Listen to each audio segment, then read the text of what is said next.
جی السلام علیکم، امید ہے کہ آپ سب لوگ خیریت سے ہوں گے۔ آج عمران خان صاحب کے خلاف عدت والا جو کیس چل رہا ہے اس میں ایک لطیف نامی گواہ پیش ہوا۔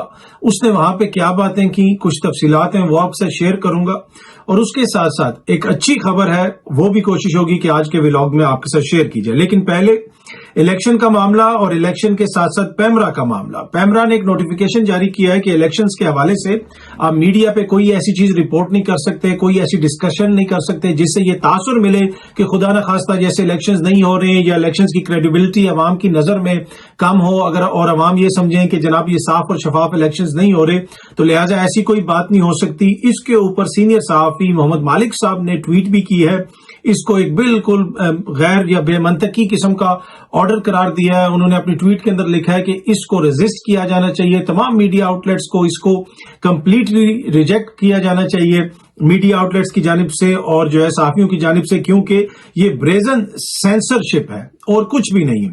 اچھا، اب اس آرڈر کو اگر آپ پڑھیں تو کافی لمبا آرڈر ہے، یہ جو ہدایت نامہ آپ کہہ سکتے ہیں یا نوٹیفیکیشن کہہ سکتے ہیں، اس میں بہت ساری چیزیں لکھی ہیں جن کا میں نے ذکر کیا کہ آپ الیکشن کو متنازع نہ بنائیں، اس طرح کا ماحول پیدا نہ کریں کہ جہاں پہ عوام کی نظر میں یہ پورا جو پروسیس ہے وہی مشکوک ہو جائے۔ اور آگے جا کے اس کے اندر یہ لکھا ہوا ہے کہ یہ ساری چیزیں کیوں پیمرا کہہ رہا ہے کہ آپ اس کے اوپر کوئی ڈسکشن نہ کریں، اس پہ کوئی بات نہ کریں۔ اس پہ وہ لکھتے ہیں کہ میں تھوڑا سا آپ کو پڑھ کے سناؤں گا کہ اگر ایسی کوئی بھی وائلیشن ہوتی ہے تو جو بھی ادارہ یہ وائلیٹ کرے گا، جو بھی لائسنسی یعنی جو بھی ٹی وی، اس کے خلاف کارروائی ہوگی۔ اور اس حوالے سے وہ لکھتے ہیں any such violation is observed reported, اگر کوئی بھی ایسی جو وائلیشن دیکھی گئی یا رپورٹ کی گئی تو ان کے خلاف کارروائی کی جائے گی۔ کیوں کارروائی کی جائے گی؟ بیکاز جو orders of the honourable supreme court of Pakistan where in the honourable apex court has emphasized on the role and responsibility of media۔ تو بنیادی طور پہ وہ جو جسٹس قاضی فائز عیسیٰ صاحب کے سامنے یہ عدالت میں کیس لگا تھا الیکشنز کا، اس کو بنیاد بنا کے یہ سینسرشپ کی جا رہی ہے، جس کو محمد مالک صاحب کہہ رہے ہیں کہ یہ سینسرشپ ہے۔ اب ایشو یہاں پہ یہ ہے کہ کیا میڈیا اس کو ڈسکس بھی نہیں کر سکتا؟ ٹھیک ہے، یہ نہیں ہو سکتا کہ میڈیا اس کو بالکل کنٹروورشل بنا دے اور کہے کہ الیکشن ایسے ہو رہے ہیں، غلط ہو رہے ہیں، یہ تو بات چلے ٹھیک ہے، لیکن اس کے ساتھ ساتھ دیکھیں نا، اب الیکشن کمیشن کو تو حکومت فنڈز ہی جاری نہیں کر رہی تھی، کیا اب میڈیا یہ بھی رپورٹ نہ کرے؟ میڈیا نے رپورٹ کیا تو فنڈز اب جاری ہوئے ہیں۔ اگر یہ مکمل آپ پابندی لگا دیں کہ جی الیکشن کمیشن کے حوالے سے اور الیکشنز کے حوالے سے آپ کوئی چیز رپورٹ ہی نہیں کر سکتے، آپ کوئی ڈاؤٹ نہیں ڈال سکتے، کل جنہوں نے رپورٹ کیا یا پرسوں جنہوں نے رپورٹ کیا انہوں نے کہا کہ جی الیکشن تو مشکل میں ہو جائیں گے کیونکہ فنڈز ہی نہیں آ رہے، تو اٹ مینس کہ آپ نے وائلیشن کر دی، تو وہ رپورٹ ہوا، میڈیا میں آئی تو پھر فنڈز جاری ہوئے۔ تو یہ تو بنیادی طور پہ میڈیا تو ایک واچ ڈاگ ہوتا ہے، کیسے عدالت کے کسی بھی حکم کے تحت میڈیا کے اوپر اتنی بڑی پابندی لگائی جا سکتی ہے کہ وہ ایک مسئلے کے اوپر بالکل بات ہی نہ کریں۔ اور عدالت نے کوئی ایکسپلیسٹلی ایسی کوئی اپنے آرڈر کے اندر کوئی چیز میرا نہیں خیال لکھی ہے، لیکن اگر لکھی بھی ہے تو اس کے اوپر نظر ثانی کرنے کی ضرورت ہے۔ دیکھیں میڈیا کے اندر تو یہ ساری چیزیں ڈسکس ہوتی ہیں، ایسا تو نہیں ہو سکتا کہ اس کے اوپر آپ ڈسکس ہی نہ کریں۔ دوسری بات یہ ہے کہ پھر الیکشنز کے حوالے سے بہت سارے تحفظات ہیں، لوگوں کو جلسے نہیں کرنے دیے جا رہے، لوگوں کو ورکر کنونشن نہیں کرنے دیے جا رہے، لوگوں کے خلاف ایف آئی آرز ہو رہی ہیں۔ پھر فافن کہہ رہی ہے کہ کچھ حلقوں کے اندر جناب ووٹر 70% تک ووٹر رجسٹرڈ ہے، جس کی کوئی مثال نہیں ملتی۔ یہ وہ سارے کوسچنز ہیں جو میڈیا اٹھاتا ہے، پھر ہو سکتا ہے اس کے اندر کچھ بھی نہ ہو اور وہ چیز کلیئر ہو جاتی ہے۔ تو سوشل میڈیا کے اوپر تو یہ چیزیں چلتی رہیں گی، تو ضروری ہے کہ اس کے اوپر ایک ہیلدی بحث ہو، لیکن اس کے ساتھ یہ بھی ضروری ہے کہ بالکل آپ خام خواہ کی اس میں کوئی کنٹروورسی کریٹ نہ کریں۔ لیکن یہ جس طرح کا سویپنگ یہ ایک طرح سے کہا جا رہا ہے کہ جناب بالکل آپ اس پہ بات نہ کریں، میرے خیال میں اس کے اوپر بہت سارے جو جرنلسٹ ہیں ان کو اعتراض ہوگا، جس طرح محمد مالک صاحب نے اس حوالے سے کہا کہ یہ تو بنیادی طور پہ آپ سینسرشپ کر رہے ہیں۔ اچھا، اس آرڈر میں آگے یہ بھی لکھا ہے کہ it is desired that media would propagate optimism and hope on successful conduct of general elections on 8 February. ٹھیک ہے، 8 فروری کو جو الیکشنز ہونے ہیں اس کے حوالے سے میڈیا جو ہے وہ اس طرح کی باتیں کرے کہ اچھا تاثر دے۔ بھائی جو میڈیا دیکھ رہا ہوگا وہ وہی رپورٹ کرے گا نا، یہ میڈیا کا کام تو نہیں ہے کہ وہ میک شور کرے کہ جناب کہ اس کے حوالے سے ایک ڈیزائرڈ افیکٹ بن جائے، نہیں، میڈیا کا کام ہے کہ جو چیزیں سامنے آ رہی ہیں انہوں نے اس کو رپورٹ کرنا ہے۔ ہاں، یہ بھی میڈیا کی ذمہ داری ہے کہ وہ کسی چیز کو کنٹروورشل نہ بنائے، یہ بالکل سمجھنے کی چیز ہے، لیکن یہ تو الیکشن کمیشن کے کنڈکٹ سے عوام کے اندر اعتماد آئے گا یا اعتماد نہیں آئے گا، یا اوور آل جو انتظامیہ کر رہی ہے اس سے یہ اعتماد آئے گا. اور پھر جو سیاسی جماعتیں ہیں آپ ان کے بیانات دیکھ لیں, آپ میڈیا کو تو روک لیں گے, آگے پیچھے روک لیں گے, چلیں میڈیا پہ بحث نہیں ہوتی. کل عمران اسماعیل صاحب جو استحکام پاکستان پارٹی کے, انہوں نے نواز شریف صاحب کو لاڈلا قرار دیا. انہوں نے کہا کہ الیکشن کمیشن جو ہے وہ غیر جانبدار نہیں ہے. خالد مقبول صدیقی صاحب نے کل کیا فرمایا کہ الیکشن کمیشن یہ کہہ رہا تو ہے پر ہمارا دل نہیں مانتا. ٹھیک ہے, زرداری صاحب جو ہے اگین وہ جو نواز شریف صاحب کا لاڈلے والا مسئلہ ہے اس کے اوپر دوبارہ انہوں نے بات کی. انہوں نے کہا کہ اب نواز شریف لاڈلا ہے. تو جب ساری سیاسی جماعتیں یہ بات کر رہی ہیں تو کیا اس سے الیکشن کا عمل جو ہے وہ متنازع نہیں ہو رہا؟ میڈیا تو صرف ان کے بیانات کو کوٹ کر سکتا ہے نا. تو یا تو آپ سیاسی جماعتوں کے لیے ایک آرڈر نکال دیا جائے عدالت کی طرف سے کہ کوئی بھی اس کے اوپر بات نہیں کرے گا, پھر وہ ایک الگ بحث ہے. اچھا, جس طرح میں نے عرض کی کہ نواز شریف صاحب کے حوالے سے وہ جو لاڈلے کا ٹیگ ہے وہ دن بدن زور پکڑتا جا رہا ہے. پہلے کچھ لوگ کہتے تھے, پہلے بلاول صاحب نے کہا, پھر زرداری صاحب نے اعتماد کا اظہار کیا پورے عمل کے اوپر. پنجاب کے اندر بہت سارے پیپلز پارٹی کے لوگ کہہ رہے تھے, پی ٹی آئی کے لوگ کہہ رہے تھے. اب میں نے جس طرح آپ کو بتایا استحکام پاکستان والے بھی کہہ رہے ہیں کہ نواز شریف صاحب لاڈلے ہیں, ان کی جماعت لاڈلی ہے. ندیم افضل چاند صاحب کے حوالے سے پہلے زرداری صاحب نے کہا کہ ان کو کچھ پتہ نہیں ہے, لیکن اب زرداری صاحب بھی خود اس گیم میں آ گئے ہیں, خود وہ بیچ میں کود پڑے ہیں. وہ یہ کہہ رہے ہیں کہ اب نواز شریف لاڈلا بن چکا ہے. یہ سامنے خبر لگی ہے, انہوں نے کہا کہ پہلے عمران خان لاڈلا تھا, اب نواز شریف لاڈلا بن چکا ہے. اب یہ جو لاڈلے کا ٹیگ ہے یہ دن بدن آپ دیکھتے ہیں کہ ہر بندہ کہہ رہا ہے کہ نواز شریف صاحب لاڈلے ہیں, اور انہوں نے اپنی جماعت کو کہا بھی کہ میرے اوپر یہ جو ٹیگ لگ رہا ہے اس ٹیگ کو اتارا جائے.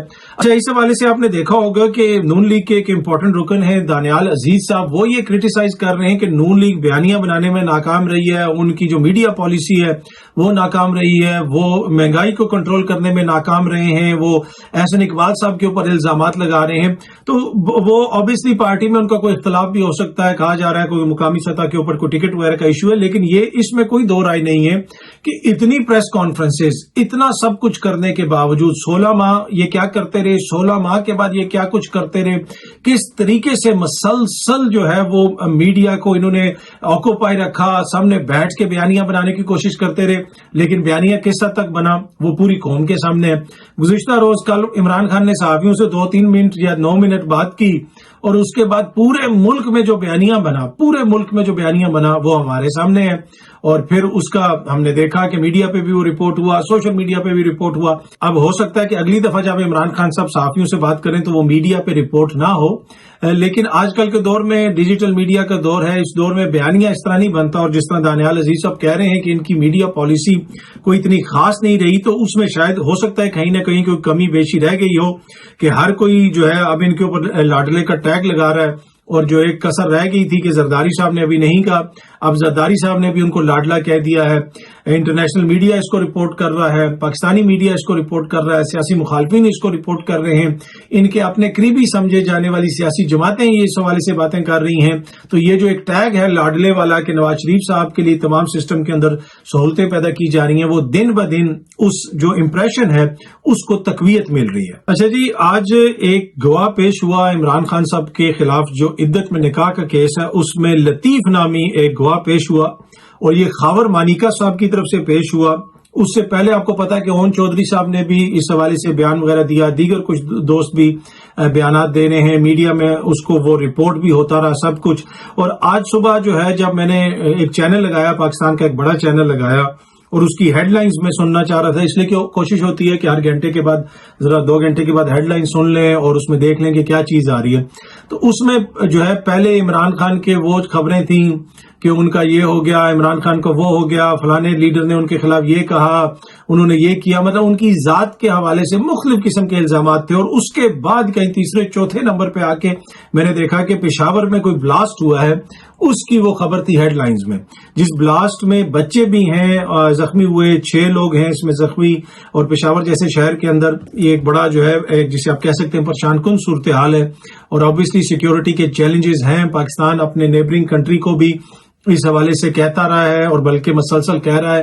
حالیہ عرصے میں پاکستان نے بڑے سخت میسیجز, جی بالکل یہ میں انفارمیشن کی بنیاد پہ آپ کو کہہ رہا ہوں, ہمارے لوگوں نے, ہمارے حکومت نے بڑے سخت میسج ان کو کنوے کیے ہیں کہ بھائی اب یہ ایسا نہیں چلے گا, آپ ایسا نہ کریں, اور پوری کوشش کی جا رہی ہے کہ ساری چیز کو کنٹرول کیا جائے. پر اینی وے یہ جو میڈیا میں یہ خبر تھی یہ کافی نیچے تھی, اور پہلے ہیڈ لائنز میں عمران خان کا یہ ہو گیا، عمران خان کا وہ ہو گیا، اس کی خاور مانیکا کا یہ کر دیا، یا بشرا بی بی سے ان کی یہ ملاقات ہوئی. تو اسی تناظر میں آج جو یہ کیس بھی چل رہا ہے اس کے حوالے سے کچھ انفارمیشن ہے کہ خاور مانیکا کی جانب سے ایک گواہ پیش ہوا، لطیف نامی جناب وہ گواہ تھا. اب پتہ نہیں اس لطیف نامی جو گواہ ہے اس کو کون سا اینکر جو ہے وہ اس کا انٹرویو کرے گا اور بازی لے جائے گا. اس نے ادھر انتہائی اخلاق سے گری ہوئی باتیں کی اور اس قسم کی باتیں کی کہ کچھ صحافیوں سے میری بات ہوئی، انہوں نے کہا کہ اس قابل بھی نہیں ہے کہ وہ باتیں رپورٹ کی جائیں. یہ منہ چھپا کے آیا اور جس طریقے سے منہ چھپا کے گیا میرے خیال میں بنتا بھی ایسی ہے جس قسم کی وہاں پہ باتیں کر رہا تھا. کہ میں تھوڑا سا آپ کو بتا دیتا ہوں کہ لیول جو ہے وہ لیول آف گواہ اور لیول آف کیس جو ہے نا، تاکہ آپ کو سمجھ آ جائے. اس نے اندر کہا کہ جی وہ مجھے خاور مانیکا بھیجتے تھے کہ بشرا بی بی اور عمران خان کمرے میں جاؤ دیکھو کیا ہو رہا ہے. تو وہ اندر جاتے تھا، میں اندر گیا تو خدا نہ خواستہ جو ہے وہ اس حالت میں تھے اور انہوں نے مجھے، عمران خان نے گالی دے کے کہا کہ باہر نکل جاؤ. تو وہ اتنے ہیں بیوقوف کہ وہ کنڈی لگا نہیں سکتے تھے. مطلب اب لیول چیک کریں نا، اب اس پہ بندہ کیا رپورٹ کرے، اس کے اوپر بندہ کیا بات کرے. اس آج تک پاکستان کی تاریخ میں اس لیول کی ہم نے چیزیں نہیں دیکھی. اور یہ خاور مانیکا صاحب جو ہیں یہ وہی ہیں جنہوں نے ایک ٹی وی پروگرام میں انٹرویو دیتے ہوئے کہا تھا کہ جب ان کو پتا چلا کہ ان کی بیگم ان سے طلاق لینا چاہتی ہیں تو وہ بڑے پریشان ہوئے، ان کے پیروں تلے زمین نکل گئی. اس قسم کی کوئی انہوں نے بات کی تھی. تو بھائی ان کو اس وقت لطیف آ کے بتاتا نہیں تھا کہ وہ کیا دیکھ کے آیا. تو خاور مانیکا صاحب کسی اور کو بھیجتے تھے، وہ خود جا کے نہیں دیکھ لیتے تھے کہ کیا ہو رہا ہے. تو یہ انتہائی اخلاق سے گری ہوئی سیاست کی جو ہے نا وہ مثالیں اس وقت ہم دیکھ رہے ہیں. اب اس کے اوپر آپ دیکھیں گے کہ کچھ سیاسی لوگ جو ہیں وہ بیانیاں بنانے کی کوشش کریں گے، اس کے اوپر پریس کانفرنس کرنے کی کوشش نہ بھی کریں تو بیانات ضرور دیں گے کہ جناب یہ ہو گیا تو وہ ہو گیا. ہاں کچھ لوگ ہیں جو اس کے حوالے سے نہیں کریں گے. ماضی میں بھی خاور مانیکا کا جو تھا چیزیں اس کے اوپر میاں صاحب نے تو کامنٹ کیا تھا، زرداری صاحب نے کامنٹ نہیں کیا تھا. پیپلز پارٹی کی طرف سے ہم نے دیکھا کہ وہ اس قسم کی جو اخلاق سے گری ہوئی حرکتیں ہیں یا اخلاق سے گری ہوئی صحافت ہے یا اخلاق سے گری ہوئی سیاست ہے اس پہ وہ زیادہ کامنٹ نہیں کرتے، اس کے اوپر وہ بات نہیں کرتے. باقی ہاں سیاسی مخالفین کے اوپر آپ کرٹیسائز ضرور کریں. ان کی جو ناکامیاں، کیا 3 سال کی عمران خان کی وزارت عظمیٰ میں آپ کو ان کے پیشاب، ان کے بیڈ روم، ان کے جو ہے ذاتی تعلقات، ان کی عدت میں نکاح، اس کے علاوہ اور کچھ نہیں ملا؟ ادھر کون کون سے لیڈر ہیں جن کے کتنے نکاح ہیں؟ ان کے کبھی سابقہ شوہروں کو بلایا گیا کہ جناب آپ آئیں اور بتائیں کہ کیا ہوا؟ تو وہ اس کی تو ماضی میں ہم نے کوئی مثال نہیں دیکھی. تو میرے خیال میں سیاست اس سے آگے نکلنی چاہیے. جہاں تک عمران خان کی دور کا تعلق ہے یا ان کے اوپر کرٹیسزم کا تعلق ہے تو 20 ایسی چیزیں ہیں جن کے اوپر آپ کرٹیسائز کر سکتے ہیں. ان کے دور کے اندر بہت ساری ناکامیاں تھیں، بہت سارے ایشوز تھے، بہت ساری ریفارمز نہیں ہو سکیں. آپ ان چیزوں کو ٹارگٹ کریں، بتائیں کہ جناب ان کی یہ ناکامی تھی، ان کی یہ ناکامی تھی، پنجاب میں یہ ناکامی تھی، خیبر پختونخوا میں یہ ناکامی تھی. لیکن آپ ان کی ذاتی زندگی سے باہر ہی نہیں نکل رہے. ان کے سیاسی مخالفین اسی میں لگے ہوئے. اور اب یہ خاور مانیکا صاحب کو اتنا عرصہ یہ سب کچھ یاد نہیں آیا اور اب اچانک ان کو یہ چیزیں یاد آ گئی ہیں. ہو سکتا ہے کہ کوئی ایسا ان کو، جس طرح میں نے پہلے بھی بتایا تھا کہ کوئی صدمہ پہنچتا ہے انسان کو تو وہ اپنی یادداشت کھو جاتا ہے. تو شاید جب وہ طلاق مانگی تو ان کی یادداشت چلی گئی اور اب دوبارہ شاید ان کو کوئی صدمہ پہنچا ہوگا تو اس کی وجہ سے وہ یادداشت واپس آ گئی ہے. تو وہ یہ ساری باتیں کر رہے ہیں. پر اینی وے وہ جو گواہ تھے لطیف صاحب جو منہ چھپا کے آئے تھے اور منہ چھپا کے چلے گئے، انہوں نے انتہائی اخلاق سے گری ہوئی جو باتیں کی ہیں ان کی ڈیٹیلز اب میں یہاں پہ شیئر نہیں کرنا چاہتا. پر ہو سکتا ہے کہ کوئی نہ کوئی جو ہے نا انتہائی معتبر دوست ہمارا اینکر وہ اس کے اوپر انٹرویو کر کے آپ کے ساتھ تفصیلات شیئر کر دے. تو یہ بھی جو ہے آپ دیکھتے ہیں کہ کون بازی لے کے جائے گا. لطیف کا انٹرویو سب سے پہلے کون کرے گا، اس کے اوپر اگر کسی نے کیا تو آپ کو بھی پتہ چل جائے گا اور ہمارے پاس اگر کوئی انفارمیشن آئی تو ہم بھی آپ کے ساتھ شیئر کر دیں گے. اچھا جی، آخر میں جو اچھی خبر آپ سے شیئر کرنی ہے وہ کرکٹ کے حوالے سے. اور پاکستان کی خواتین کی جو کرکٹ ٹیم ہے اس نے نیوزی لینڈ میں 2020 کی سیریز جیت لی ہے. نیوزی لینڈ کو ان کے ہوم گراؤنڈز پہ دونوں میچ ہرا دیے ہیں، پہلے دونوں میچ، اور اب 3 جو میچز کی یہ سیریز تھی اس میں پاکستان کی ٹیم کو 2-0 سے برتری حاصل ہے. پاکستان کی جو خواتین کرکٹرز ہیں یہ ان کی بہت بڑی کامیابی ہے، یہ ایک بڑی اچھی خبر ہے. پاکستان کے اندر جب بھی خواتین کو کسی بھی فیلڈ کے اندر موقع ملتا ہے ان کے لیے سہولتیں فراہم کی جاتی ہیں تو وہ بہترین پرفارمنس کا مظاہرہ کرتی ہیں اپنے ٹیلنٹ کے اوپر. ملک کے مختلف شعبوں کے اندر ہم یہ چیز دیکھتے ہیں. آبادی کا ہمارا جو 50% حصہ ہے تقریباً وہ خواتین کے اوپر مشتمل ہے، اور یہ نہیں ہو سکتا کہ آپ آبادی کے اتنے بڑے حصے کو اکنامکلی، سوشلی، پولیٹیکلی بالکل اس کو آپ سائڈ پہ کر دیں اور آپ پھر سمجھیں کہ آپ کا ملک جو ہے ترقی بھی کرے گا. ایسا نہیں ہوگا. تمام ترقی یافتہ معاشروں کے اندر ہر شہری کو وداؤٹ کسی بھی پریجوڈس کے، اس کی رنگ، نسل، مذہب، کسی بھی اس کا نقطہ نظر جو بھی ہو، اس کے پولیٹیکل خیالات جو بھی ہوں، ان تمام چیزوں کو بالائے طاق رکھتے ہوئے تمام لوگوں کو مناسب اور یکساں مواقع فراہم کیے جاتے ہیں. اور یہی وجہ ہے کہ پھر وہ معاشرے ترقی بھی کرتے ہیں.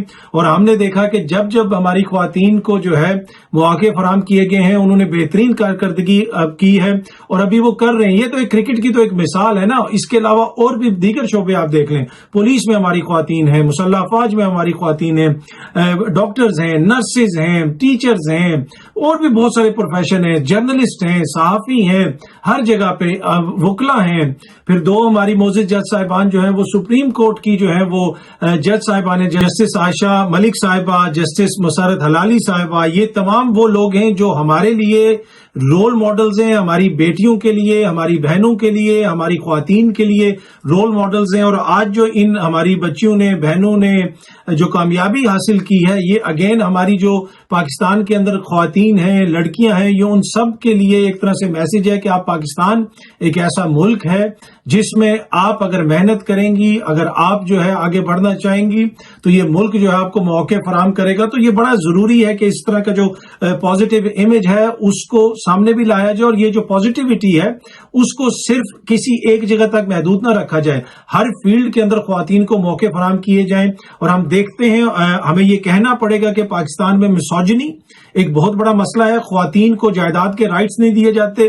وہ حقوق جو ہمیں 1400 سال پہلے بتا دیا گیا تھا کہ کس کا کیا حق ہے، ہم آج بھی وہ حقوق اپنی مائنورٹیز کو، اپنی خواتین کو، کمزور طبقات کو، جانوروں کو دینے کے لیے تیار نہیں ہے. ہمیں سوچنا پڑے گا، اپنے جو رویے ہیں کچھ ان کے اوپر نظر ثانی کرنی پڑے گی. اس لیے کہ ہمیں اس طرح کی آوازیں بھی اس معاشروں میں نظر آتی ہیں کہ جناب خواتین کو یونیورسٹیوں میں نہ بھجواؤ، خواتین کو ادھر نہ کرواؤ. اچھا، اگر کوئی کرکٹر سے کسی سے پوچھے کہ جی ہماری خواتین جو ہے وہ بڑی اچھی کرکٹ کھیلتی ہیں، تو وہ آگے سے کہتے نہیں جی وہ کھانا بڑا اچھا بناتی ہیں. تو یہ جو مائنڈ سیٹ ہے، اس مائنڈ سیٹ سے باہر نکلنے کی ضرورت ہے اور خواتین کو یکساں مواقع فراہم کرنے کی ضرورت ہے. آبویسلی ہمارا اپنا کلچر ہے، ہمارا ریلیجن ہے، اس کو مد نظر رکھتے ہوئے ہم سب کچھ کرتے ہیں. لیکن یہ چیزیں قطعاً جو ہے اس جو ہماری پیش رفت ہو یا خواتین کو جو حقوق دینے اس میں یہ چیزیں قطعاً آڑے نہیں آتی، یہ کوئی رکاوٹ نہیں ہے. لیکن ہمارا جو اپنا مائنڈ سیٹ ہے مردوں کا پاکستان کے اندر، اور جو مائنڈ سیٹ ہے کہ جناب خواتین کو اس میں حقوق نہیں دینے، اس چیز میں رائٹ نہیں دینا، اس چیز میں ان کو آگے نہیں بڑھنے دینا، اور ایک ہماری وہ میں اکثر جو ہے سنتا بھی ہیں، دیکھتے بھی ہیں کہ وہ مسوجنسٹک قسم کے جو ویوز ہیں، ہمیں ان سے باہر نکلنے کے لیے ضرورت ہے. کہ ہم نے مخالف کو بھی ٹارگٹ کرنا ہے تو اس کی بیوی کو ٹارگٹ کرنا ہے. بھائی اس کے اندر اپنی تھوڑی برائیاں ہیں، آپ اس کو ٹارگٹ کر لیں، اس کو برا بلا کہہ لیں، اور اس کی مثال ہمیں سیاست کے اندر بھی نظر آتی ہے. پر اینی وے یہ ایک بڑی اچھی خبر تھی، میں نے سوچا آپ کے ساتھ شیئر کی جائے. So well done Pakistan cricket team, ہماری جو خواتین کی کرکٹ ٹیم نے یہ پرفارمنس کی ہے اس کے اوپر ہماری طرف سے ان کو بہت بہت مبارکباد، اور ہم امید رکھتے ہیں کہ مستقبل میں بھی وہ اچھی پرفارمنس کا مظاہرہ کرتے رہیں گے. بہت بہت شکریہ. Thank you so much.